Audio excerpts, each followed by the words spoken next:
Commissioner Lahore squad मुकम्मल lockdown को नाफिजुल अमल रखने के लिए मुतहर्रिक। मज़ीद तफसीलात जानते हैं इस रिपोर्ट में। जी हाँ, कमिश्नर लाहौर स्क्वाड मुकम्मल लॉकडाउन को नाफिजुल अमल रखने के लिए मुतहर्रिक। कमिश्नर लाहौर के अहकामात पर स्क्वाड ने मुतफरिक चेकिंग और इतलात मसूल होने पर कार्रवाइयाँ की। जहांगीर सन्स रोड बाजार लॉकडाउन की पाबंदी न करने पर सील कर दिया गया। खिलाफ वर्जी पर हैबर ग्लोबलिन भी सील, जी की सलाउन को भी सील कर दिया गया। इतला मिलने पर कार्रवाई की गई। लक्ष्मी चौक होटल भी कोरोना खिलाफ वर्जी पर बंद किया गया।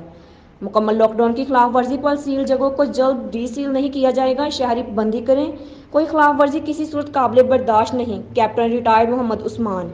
खिलाफ वर्जी के मरतकब अफराद के खिलाफ सख्त कार्रवाई अमल में लाई जाएगी।